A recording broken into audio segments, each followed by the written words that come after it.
hukay-hukayin ang pagkabuo ng ating pambansang wika. Alamin natin ang mga apat na mga salitang hindi ganong ginagamit ngayon na naging parte ng ating wikang Pilipino.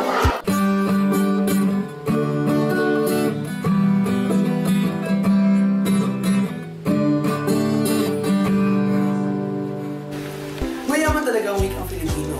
Kaya hindi nakapagtataka merong mga salita hindi natin kabisado.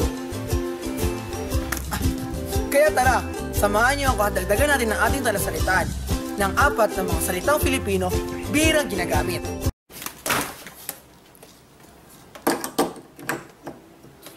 Pantablay. Pantablay o charger. Ito ay isang kagamitan para punuin muli ang mga baterya ng mga gadgets na tulad ng cellphones o laptops.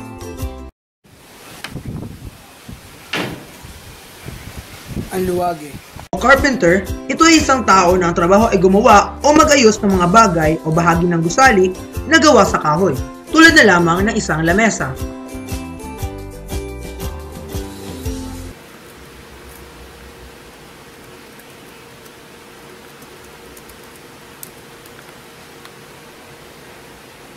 Pook sapot. Mas kilala bilang website. Ito ay isang lugar sa World Wide Web o Internet na naglalaman ng mga impormasyon tungkol sa isang tao, organisasyon, at iba pa.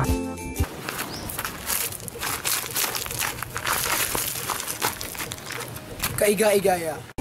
Ito ay salitang pang-uri na ginagamit sa isang tao, bagay, pagkain, hayop o lugar na naging sanhi ng iyong kagalakan. Ito ay delightful o pleasing sa Ingles. Ngayon ay alam na natin ang ibig sabihin ng mga salitang ito. Subukan naman natin itong gamitin.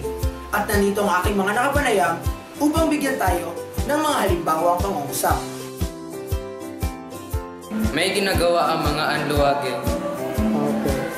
Magaling ang anluwage na umayo sa aming bahay. Mabigay ka ng pangungusap gamit. Ang tatay ko ay isang anluwage. Anluwage ang gumagawa ng mga bahay. Hindi ko alam.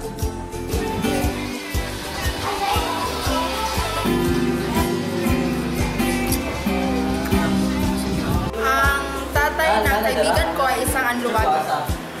Kailangan natin ang anluwage para gumawa ng bahay. Sa aming paaralan, maraming nagtatrabaho mga aluwage upang matapos ang aming building. May nakita ko sa poksapot. Naghahanap ako sa pook-sapot ng aking mga sagot sa aking takdang aralin. Maraming pook-sapot sa Google. Ginagamit ko ang pook-sapot sa aming research. Maraming pook-sapot sa www. Alam mo www? World Wide Web.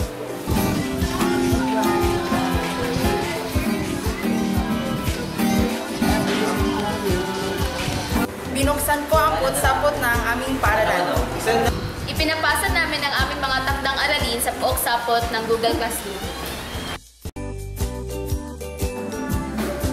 Si Til ay kaiga-igayang sumayaw.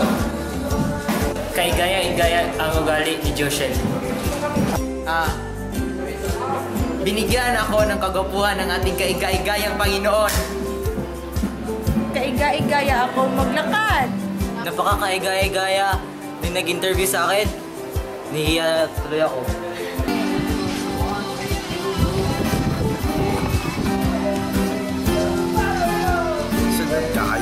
Kaiga-igaya ang kilos ni Jay. Kaiga-igaya ang aking mga alagang pusa. Pantablay, pantablay, asan ka na? Lubat na siya. Thanks for watching. Sana'y marami kayong natutunan sa aming kaiga-igayang video. Tips and suggestions on the comments below.